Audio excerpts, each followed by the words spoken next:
Well, good morning. Welcome back to this week's broadcast of Apostle of the Future.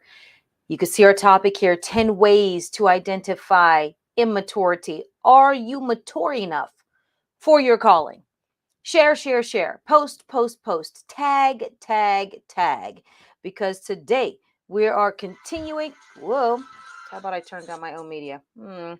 Today, we are continuing with our theme. We have our top 10 things that we've been going through about mentees and mentors and readiness. And so today, 10 ways to identify immaturity. Are you mature enough for your calling? The first thing we're going to do is actually address what maturity is.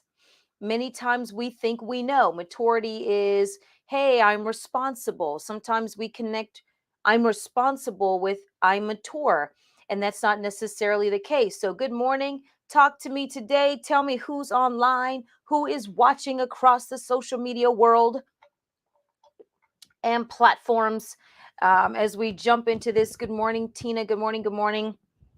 I tell you what, maturity. You see here, we have the binky, the pacifier in our covering image of today's broadcast, because we can see a pacifier speaks across the board. We don't need words. We don't need anything else. When we see the binky or whatever nickname your child has or you gave for your children, then we understand what that means. If you are a mentor or a mentee, then you definitely want to share with the people. If you are a mentor, share this broadcast now with mentees. Even if you're watching this later, say, hey, you need to check this out, because immaturity is not what we think it is sometimes, and neither is maturity. We have addressed previously about the top 10 mistakes that mentees make that just mess up their future, top 10 mistakes that mentors make with their mentees. Insight, wisdom. I've been doing this job to some degree from, let's just say, introduction all the way until now. 22 years to various degrees. And I tell you what, I have gone from being the only mentee to to only being a mentee, I should say, not the only mentee, to only being a mentee to now being a mentor, while still yet being a mentee to my chief apostle. Once you shift into the position of mentor, it does not mean that you are no longer a mentee. Can we say this again? Here's my bell. My bell is ready for ringing. Many times we think that promotion equals exemption.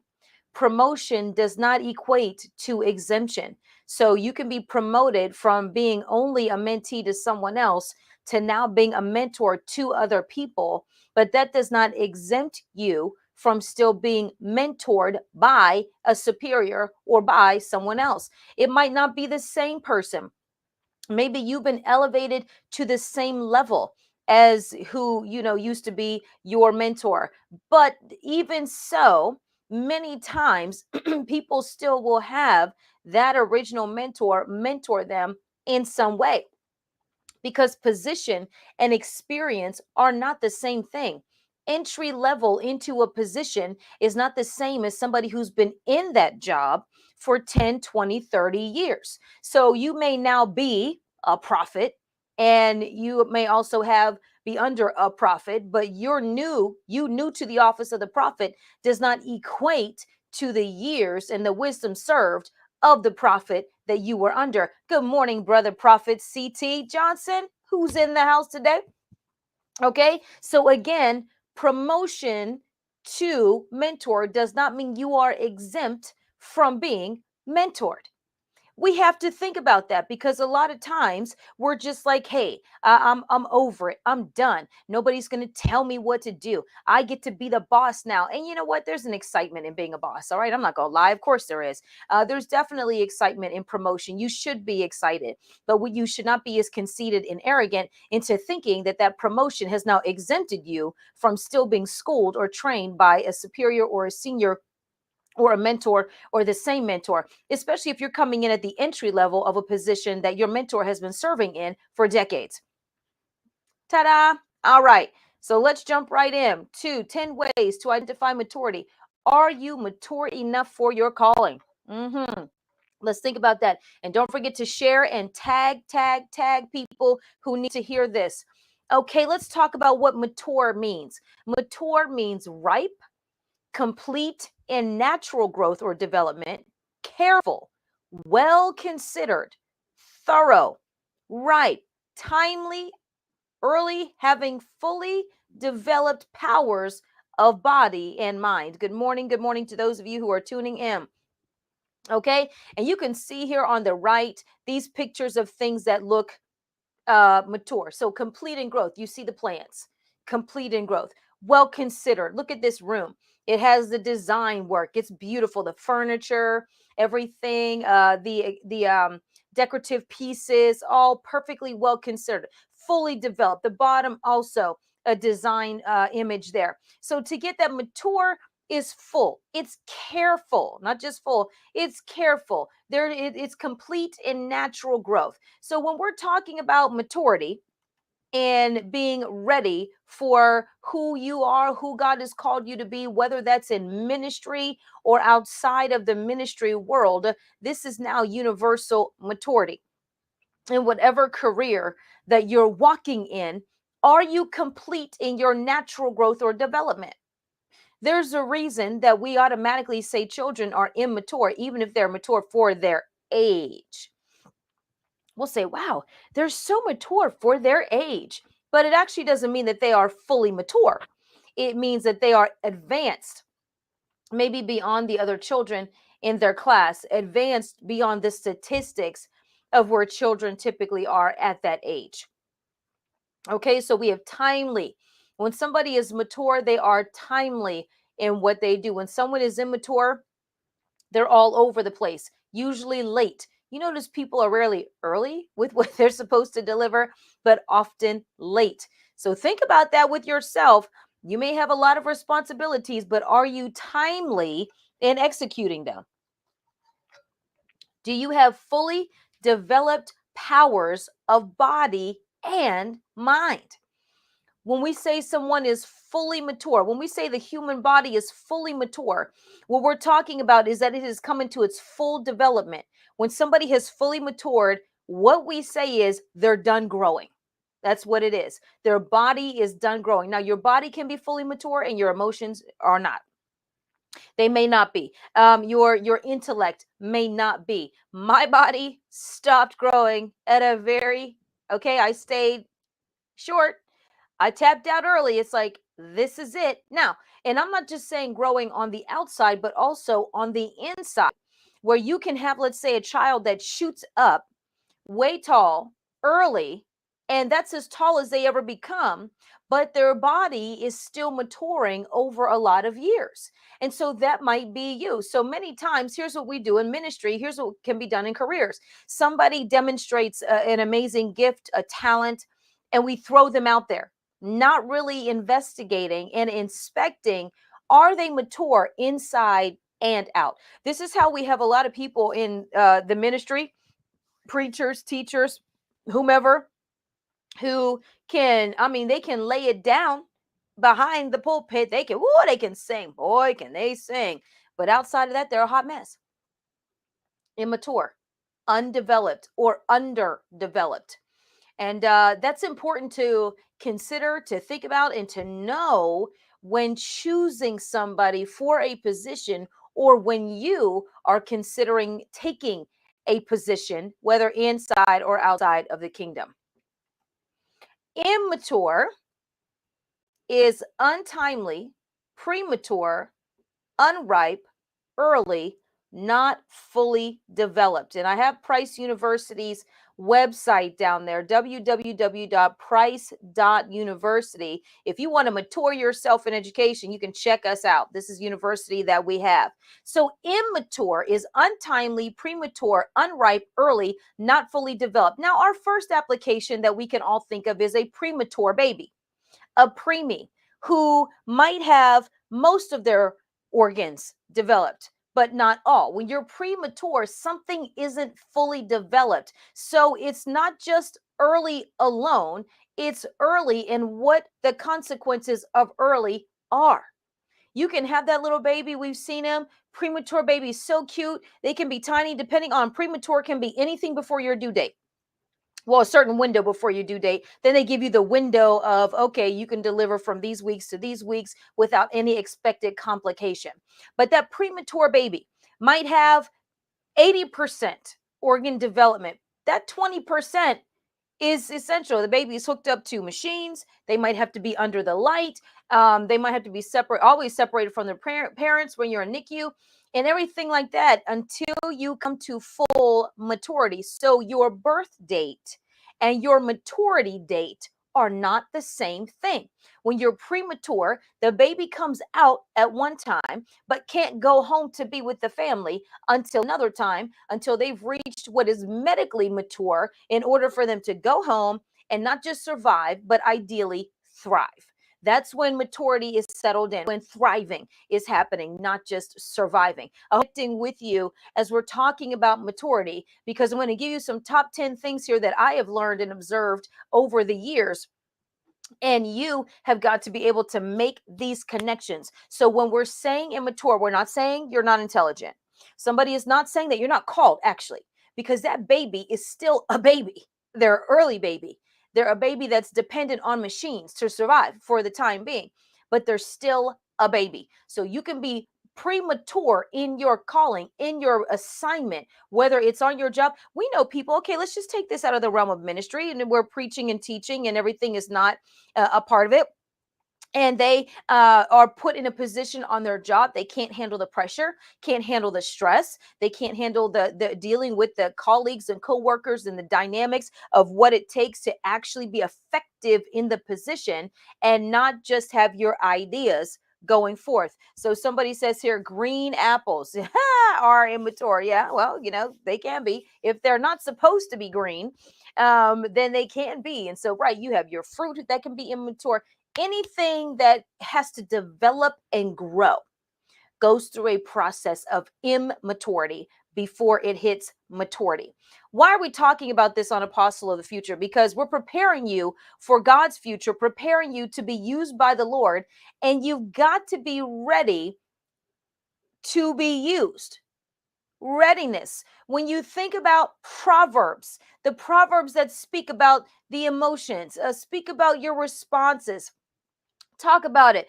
David, was he always mature? Joseph, was he mature? Esther, these people had to grow up into their position to be ready.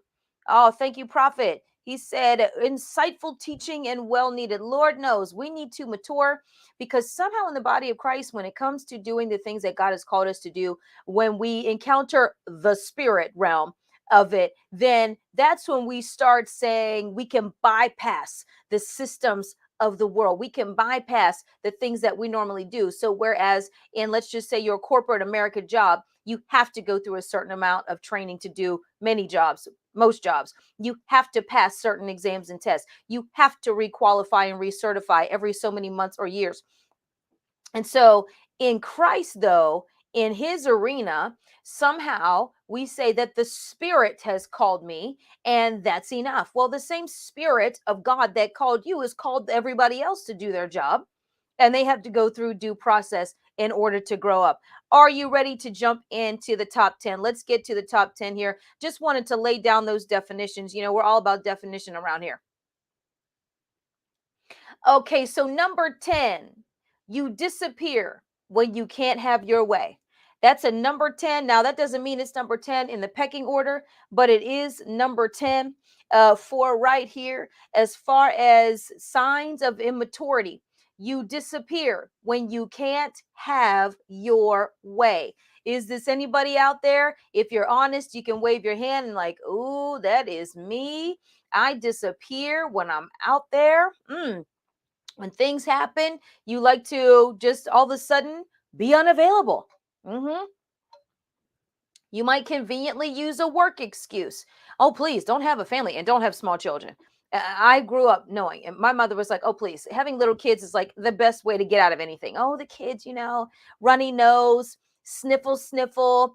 Oh, someone's not feeling well. And so you can hide behind life. You can disappear. You can use the other things in your life as a means to not have to show up and deliver. And so, number 10 in 10 ways to identify immaturity is you disappear when you can't have your way. Now, you actually have got to sit down and explore this because this can be so subtle that you don't realize that's what you're doing.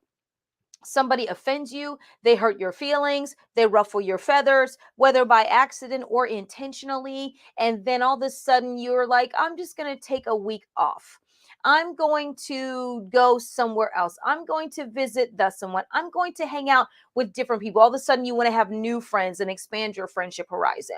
All right. Or you'll go into your office and close the door. And not because that's what you typically do, but you're closing out the world. This time it's different. And so you have got to understand and recognize in yourself whenever you're disappearing, when you can't have your way.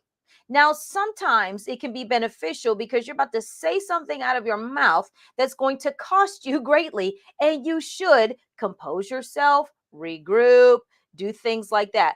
So there's that. And then there's actually just retreating and disappearing and consequently being conveniently unavailable. Think about it. A lot of people do that.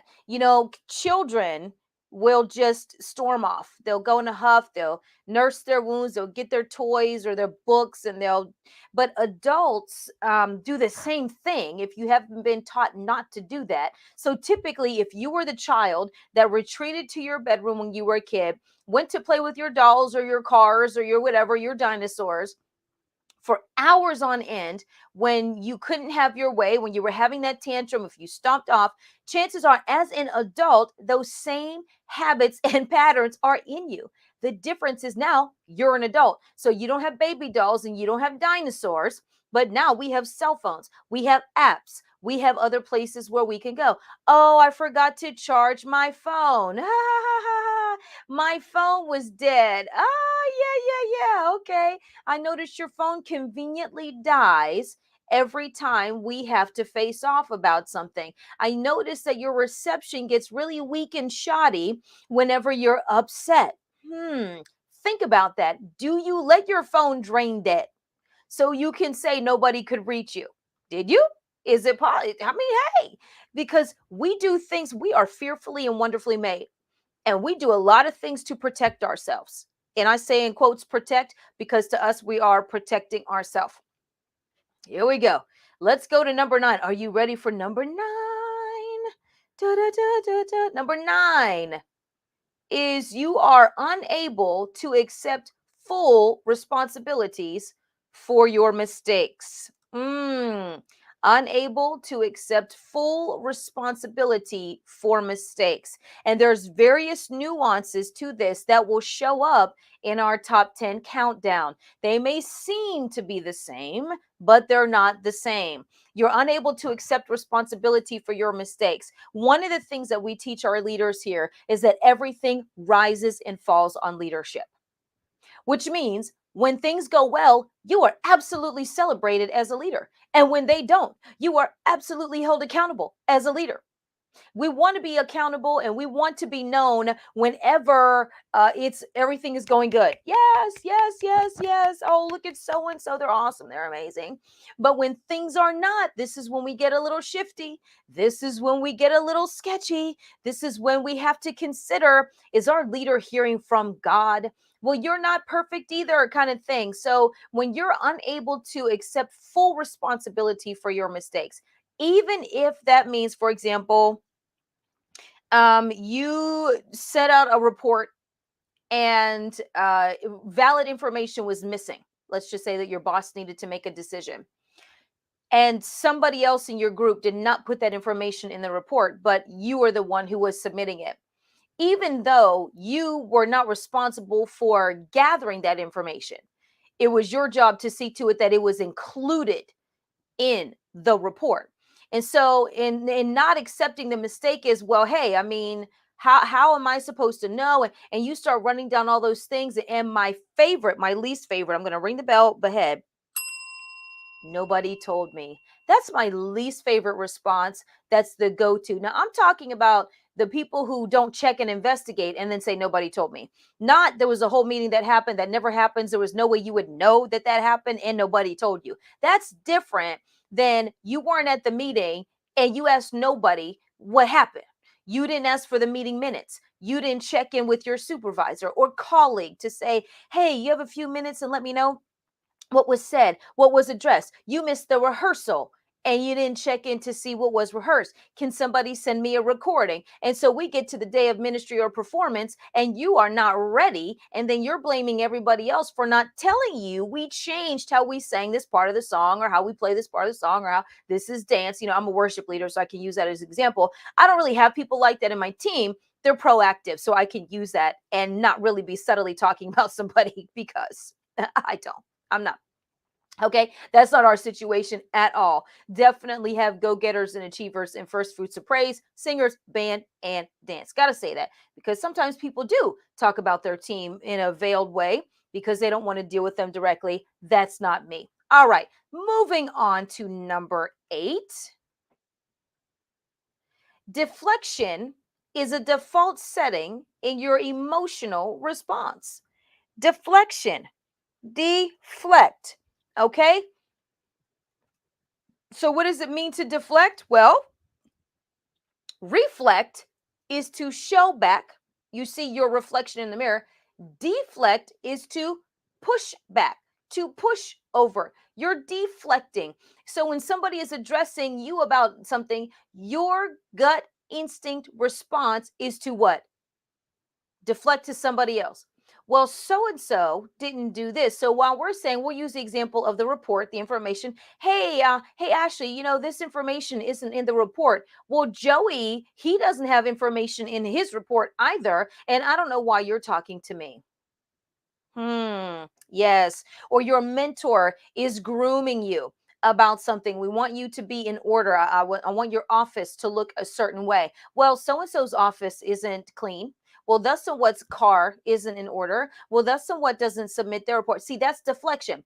Deflecting is not only not accepting your mistake or accepting the instruction, because it doesn't have to be a correction, it can be an instruction. Not accepting the instruction, but always pointing the finger at somebody else who's not usually not doing it. I remember years ago, Dr. Price said to somebody who she was really working to groom actually for their future. And they rattled off all the people that they knew that didn't do that. And they were still okay. And her response was classic because Dr. Price's responses are classic. And she said, I need to know why you always want to measure what I say against the person who's doing the least and still getting by. Why aren't you measuring it against all of the other people who are upholding the standard or exceeding the standard? I was like, wow, she wasn't even talking to me, but I felt like she was. In my heart, I felt like it was me. Okay. And I thought, ooh, oh my, huh. This is interesting. This is interesting. Okay, this is interesting. So is that you? Are you the person who, in your mind, is naturally bringing a standard down to the lowest common denominator of people who does it and still can get by? Is that you? That's a sign of immaturity, believe it or not. You think it's a sign of keen observation. I'm going to look like this, keen observation, but is actually a sign of immaturity. Whenever you're walking around thinking about, well, so and so doesn't do, and thus and what doesn't. I mean, right now I'm in the process in my own personal life. Can I talk about my personal life for just a minute? In my own personal life of getting everything organized that's not seen, like in the drawers. Okay, so I have invested in the plastic bins and I'm an organizer anyway. And last year we had some major shifts in our life, personal space, office space. And you know how you kind of throw and go? You just throw it in there and you keep going. And as long as it looks right out here, it's good. But I tell you what, when God starts digging in your soul to get in the next level of order, can I talk to you today? Honestly, let me talk about myself. And if this is you, say amen with emoji. When God begins to drill down on you, especially in these kind of offices of leadership, to say, so let's clean out this refrigerator and let's wipe it down, wash it down. Let's get in all these drawers that nobody else will go in but you and maybe, my assistant or somebody. And let's put everything in order that's unseen, not that's just seen or only seen. That's when deflection is saying, well, nobody can see it. And so it's fine. It's my own personal space, technically. See, but that taking responsibility, maturity is taking responsibility, taking that instruction and taking it to the next level up here. Can somebody talk back to me today? All right, taking it and putting it up there at the top and not deflecting to who else is not doing, or to move. Deflecting is moving the attention off of yourself and putting it on someone or something else, usually and possibly in an accusatory tone. When you deflect, when somebody's deflecting, it's to get the attention off of them and to get it onto other people, to get it onto someone else, so that you are suddenly not looking as bad, as guilty, or that you don't need to come up as high as you really do. Whoo, bless God, because that's a real thing in our lives. Who's ready for number 7? Number 7, blame shifting via the Greyhound bus ministry. This is what I call the Greyhound bus ministry, where you back that bus up over everybody else but yourself. So, blame shifting, deflecting, blame shifting, not accepting responsibility. These are all cousins, okay? These are all, kissing cousins in the same family that have various ways in which they might show up. But blame shifting is now assigning blame to someone else. And I have the Greyhound bus ministry. This is what I call it, because there are people I know, and some in this organization, others not here, whatever, who their default setting is blaming other people. Period. It was traffic. You're always late because of traffic. You're always late because you don't leave early enough to compensate for the traffic. That's why you're always late. You're always broke. "Oh, I just don't have enough money." Maybe you don't manage your money properly, and so you can't excel in your position. Well, why weren't you at your station? And it's always so and so's fault. It's always somebody else's fault. It's something else's fault. There's a force greater than you in your life that's just always keeping you out. See, blame shifting is it's never your responsibility to make something work. It's never your responsibility to make something happen. That's what blame shifting is really all about. And so, are you the blame shifter? Do you shift that blame like you can shift a 5 or 6 speed car? I had a 5 speed car for years. I love that little car. All right. And I tell you what, shifting gears is a skill. And it's a skill that not everybody has, because it's hands and feet, hand and foot coordination. And if you don't have it, you just don't have it. And so I had this wonderfully old, cute little hatchback car. And it was very easy actually to shift. The spring and the clutch and everything it moved very smoothly. My friends learned how to drive on that car. In shifting, so shifting gears is a skill. So when somebody is blame shifting, they can do it very skillfully, to where you have to actually recognize, did they just not accept responsibility for what we were talking about? Sometimes the blame shifter is the person who is the professional apologizer. They're so good at apologizing, you don't realize that they never fix it. Learn that from my chief apostle as well. She said, "Oh, they're a professional apologizer. They're so good at apologizing, so good at groveling, so good at seeming to take responsibility, yet things don't change." You will know them by their fruit. Is that you? Are you actually somebody who changes? Or are you good at assigning blame and apologizing to the point where people don't realize, and you don't realize, you actually haven't changed? How many times do you have to say, "I'm sorry"? That will let you know you're apologizing, but you're not changing. "I'm sorry. I'm sorry I'm late. I'm sorry that wasn't right. I'm sorry it wasn't what you asked for. I'm sorry you're upset. I'm sorry what I did not fulfill the instructions." And so you are professional. I mean, I know some people who can apologize like nobody's business, but they don't fix it, because it's like saying you're sorry versus repenting.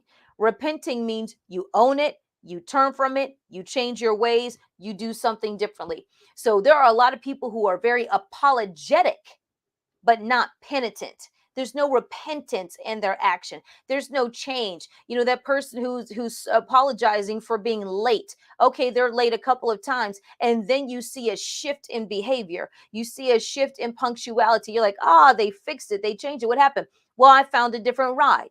I decided to make something else work.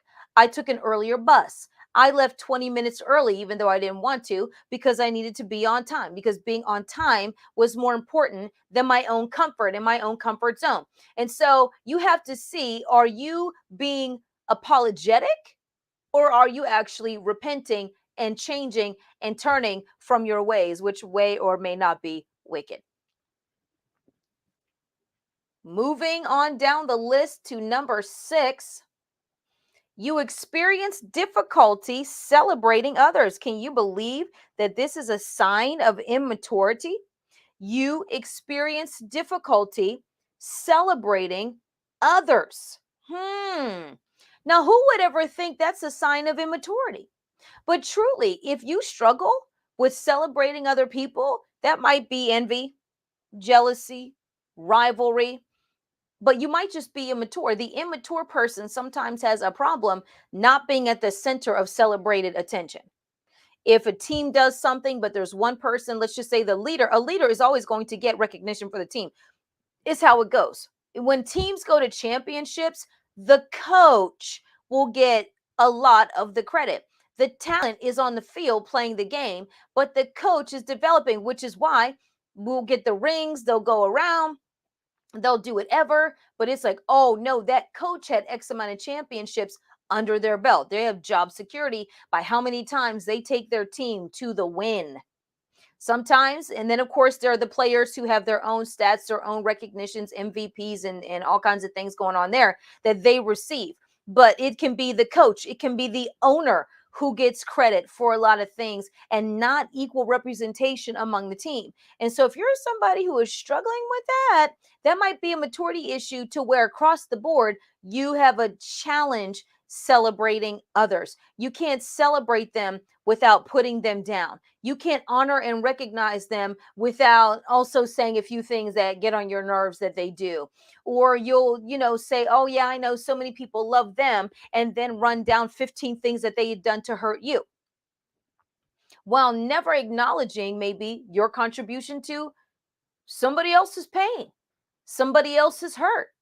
And so when you have difficulty experiencing, when you experience difficulty celebrating others, that can be a maturity, an emotional, psychological maturity issue. It might be tied back to your childhood. Is it tied with pride? Jesse's asking on Facebook. It can be tied to pride. Many times it can be tied to pride, but sometimes it's not. Sometimes it's tied to hurt, to pain. Something from childhood where we were not honored, or you were not honored or recognized for something that you did, and you carry that with you, not realizing that you're carrying it with you. And then every time somebody else gets recognized or honored, that pain comes up, but it's disconnected from the direct memory. And so you're not really sure why you just can't celebrate other people. Many times, if you're stuck like that, you're the person. Hold on, let me ring the bell already. You're the person sitting in the room who just always knows and swears that they know the inside scoop and story on people, and you wouldn't be celebrating them if you knew what I knew, kind of thing. And that's like everybody. That's everybody. Or you think, this person has everybody blinded to who they really are, and you're the only one who can see them for who they really are. Then that's a maturity issue. You might need some healing, some deliverance. Listen, we've all been there. I've been there, to where you don't realize that your own hurts and pains and scars are preventing you from celebrating others, which is really what you want them to do with you. Selah. Number 5. Being a team player can be a challenge for you. If you are struggling with immaturity, being a team player can be a challenge. Can it be? Is it a challenge for you?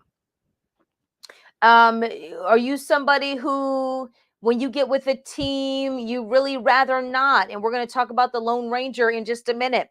But being on a team is a challenge. You're like, oh, you don't really fit in. You don't work to fit in. A lot of people like, I just don't fit in. You don't work to fit in. It takes work to fit in, working on yourself, working on your personality. I've spent years working on personality and presentation and behavior and mannerisms. These are things that are trained. While there are people who are naturally and inherently gregarious, outgoing, very social, other people are not. They're shy. They've always been quiet, maybe a little withdrawn. And so it might take a different kind of work. But I promise you, everybody has to work on themselves in order to advance and achieve. Everybody. And so you might have a hard time working with a team because, well, I'm not so and so, and I don't have that one's personality, and that's the one's favorite, and whatever. And you begin to make all of these excuses for why you prefer to be isolated. So being a team player can be a challenge for you if you are dealing with that emotional maturity. Now, we're going to take a quick 1-minute break, and we'll be right back. Mark your calendars for June 15th through the 18th in Tulsa, Oklahoma. Dr. Paula Price, author of the Prophet's Dictionary, hosts her annual Tulsa Prophetic Training Institute. This year's theme is the station of the prophet in God's future, unlocking the future of the Almighty with the key of prophecy. Keynote speakers include Prophet Elizabeth Ty-M Fook, Prophet C.T. Johnson, Assistant Chief Prophet Angela Powers, and Chief Prophet Tala Price. Register your teenagers for our youth conference. Our youth theme is Identity, the Key to Destiny, Redeeming This Generation. Visit www.drpaulaaprice.com to register individuals, teens, and groups today. And we're back. Number 5, being that team player, being a challenge for you. Let's go to number 4. Retreating to your own personal space when life gets challenging. Now, this can also be tied to number 10 about disappearing. So maybe you're not somebody who disappears, but you still retreat, you withdraw, you go back, you withhold. I'm just going to be over here. And so people are like, well, what's happening? What's going on? Are you okay? Oh, I'm fine. I'm fine. All right. And then you start pulling people in and acting like you don't want to be bothered, but you kind of do want to be bothered. You don't want to be the center of attention, but withdrawing actually draws attention. You understand that withdrawing from people draws attention to you and not away. If we're all doing this thing over here and you're suddenly retreating over here, you're drawing attention because people are like, where are you going? Are you okay? I'm fine. I'm all right. I'm good. So maturity is needing to retreat to your own personal space, to feel safe, to get this homeostasis going on, to get this whatever emotional internal balance that you need to find yourself going on. And that is a sign of immaturity, to where when you get to those places, you just want to retreat in order to nurse yourself, to cover yourself, to put distance between you and others.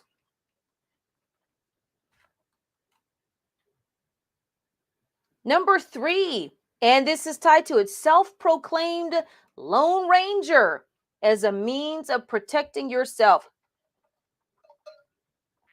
Self-proclaimed Lone Ranger. These are the people who take pride in not needing anyone else. I don't need people. I don't need friends. I don't need family. I don't need to be around anyone. And it's your badge of honor to be the Lone Ranger. And really, it is immaturity because you're either unable to or unwilling to work through the social dynamic. People have a lot of social anxieties. I mean, now we have a diagnosis for everything. Okay. We used to wrap everything up under shy.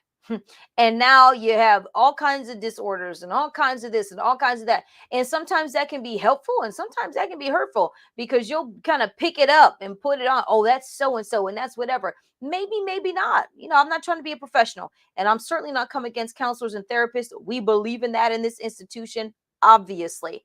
But too many times people will kind of, when they want to get out of something, well, I think I must have this. It's like the the MD online things where people go to the medical self-diagnosis websites, and I think this is happening in my body, and I think that's happening in my body. Now I know there are people who have found some things that their doctors have missed, and well, have you explored looking at that? But by and large, self-diagnosis is not the key, and it's not the answer. All right, so being that self-proclaimed lone ranger, I want to stay to myself. I'm better that way. It's like females who say I have better relationships with men. I don't like being friends with females.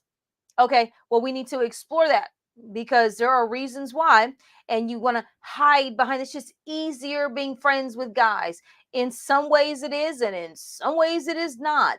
It depends on who your friends are, and that's across the board, male and female. So that Lone Ranger mentality is when you have to work with other people, you'll disappear. I don't want to be with others. I want to be over here. I don't want to have to deal with this one. I want to be over there. And so that's number 3. Are you ready for our top 2 reasons and ways to identify immaturity? We're down to our top 2. I wish I had a drum roll. I need a drum roll. Number 2, imposing your thoughts on other people.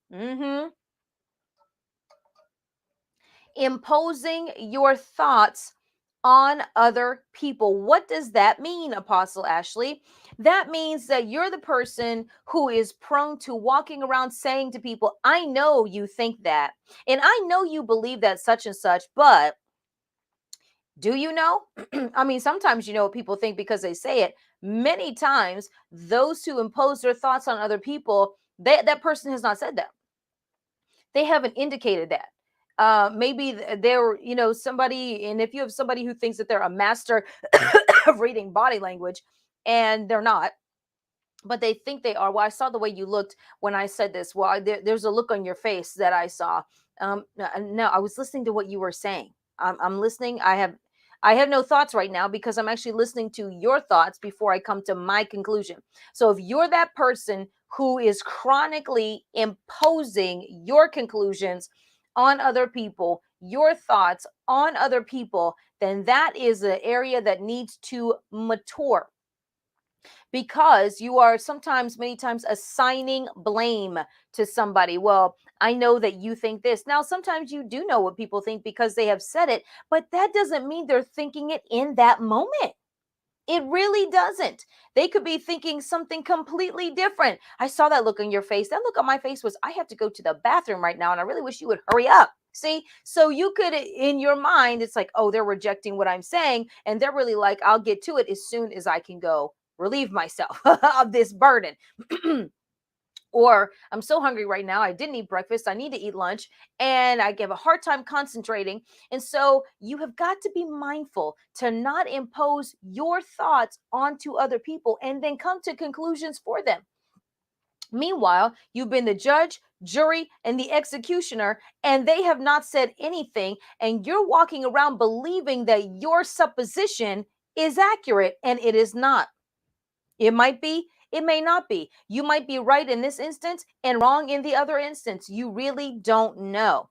And then the number one reason that I have here is blaming the past so you don't have to move forward to the future as a number one reason, a number one way to identify immaturity. The immature are often blaming the past, blaming history, even in relationships. Well, you said, and you and family, no, there's nobody worse than family because they go all the way back with you. And so you're like, oh, can I ever just get a fresh start with you people? But blaming the past so you don't have to move forward to the future can be the number one way to identify immaturity. You don't want to take a new job because you're blaming what happened on the old job with why you shouldn't do the new. I don't want to get into new friendship because the last one ended terribly. Now, you might be doing something in your patterns and habits to facilitate reoccurring themes in your life. It's got to be you. It can't always be everybody else. It's got to be you because, well, you're the only one in all these, as we say, you're the common denominator in all these things. And so blaming the past, reaching back, people, things haven't happened in 20 years, 15 years, 10 years. You're pulling it forward like it just happened yesterday. Well, yeah, because I remember, right, just like you said to me when we were in high school. High school, we're 62 years old and you're still mad about high school. Okay. Yeah, well, you said last year you did this and you did that, and now nothing has changed. And people, listen, when people are stuck in the past, to me, that's a scary place to be. Being stuck in the past is a scary place to be because, and dealing with people who are stuck in the past can be scary because, quite honestly, you never know when that past is about to creep up on you. I know somebody once who, we're not friends anymore, but they once pulled forward something that happened so many years previous, like it was yesterday. And I was like, wow, you're still mad about that 8 years later. And it was your fault, though. It was your fault. It was clear that it was actually your fault. You are mad that I did something about it, but it was, and wow. And that thing threw me back. And I had to take several steps back from that relationship because I thought, what else are you harboring that you're not talking about? So, immature, living in the past means that you have a hard time letting things go. Immature people have a hard time letting things go. And sometimes you can think that because you stopped talking about something, that you've actually let it go. Time has moved on. So, in your mind, well, what choice did I have? I had to let it go. But that's not necessarily the case because people hold on to grudges all the time, things that they have not let go all the time. And it comes up in the most interesting ways when you find out somebody is holding a grudge and you're like, really? So then how about this? Let's do the reverse. You're holding the grudge and you're surprised you're holding the grudge because it comes out at a weird time. And it's like, wow, I can't believe I said that. That's interesting. I didn't realize that that was still in my heart. Or maybe you've been waiting 10 years to say something. People know when you've been waiting 10 years to lay them out with something. You're like, wow, you've been holding that in for a long time. I see. Holding that in for a long time. Well, this is today's broadcast.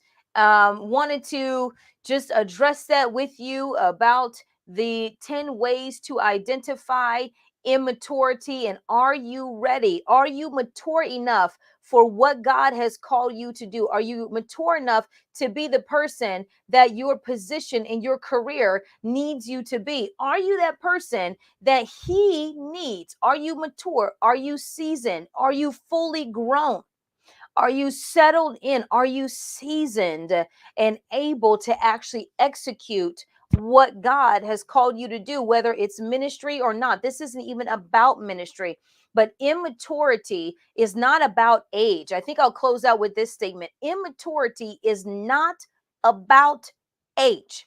It's not about age. Thank you, brother. It's not, I want to say this one more time. Immaturity is not about age. It is not. Which is why you can have adults having what we call adult temper tantrums, slamming doors, throwing things, breaking things, giving people the silent treatment. My least favorite form of punishing somebody. I think sometimes just have somebody yell and get it out of their system than the silent treatment. Okay. And doing all of those things that are immature. So maturity and age are not the same thing, which is why parents will get upset with their young adult children, and they'll say, you're too old for this and you need to act your age. Well, if you didn't actually raise that young person up to be mature, then they're just getting bigger. They're getting older and they might be augmenting their delivery system of their emotions because of it, but they're not actually mature in season. Think about fruit. Fruit that's mature and immature. Immature fruit is usually hard. The flavor isn't there. You bite into it, your jaws get tight, depending on what you're biting into. You're like, ooh, if you can, or if you peel it open and you're like, oh, and now I have to throw it away because I opened this thing up and it's not mature. And now it will not finish maturing because it's been opened up prematurely. Man, I could preach on that all by itself, but I won't because today's broadcast has come to a conclusion. I want to thank you for tuning in. You can sow and give. There's my giving information crawling across the screen. It's always a pleasure and an honor. Hey, listen, if you are interested in a certain subject, let me know. Okay, you can put it in the comments, you can email me. Let me see here. There's this as well. If you would like apostolic mentorship, you can email me, Ashley at ppmglobalresources.com, for more information about that. I have advisees and I advise people and I coach and train, picking up some new clients actually this week, even yesterday, picking up some new clients, getting them on the books to train, training in public speaking, training in apostleship, training in image. I'm an image consultant, an image coach. And so is your image lining up with your assignment, whatever that is? You cannot buy into what culture says is okay. You have got to go along the lines of professionalism. And so I want you to just check those options out. And let's see, is there anything else that we need to do? No, I think we'll close on this promo for the Congregation of the Mighty. If you're looking for a church home and you're in the Tulsa or surrounding areas, or if you're watching virtually online, join the Congregation of the Mighty. We go live every week, Wednesday and Sunday, for Sunday school and Sunday service, Wednesday midweek service at 6:30. We would love for you to become a part of the Mighty, Congregation of the Mighty, where God stands, because strong is not wrong. It's okay to be strong in the Lord and in the power of his might. So God bless you all and have a great day.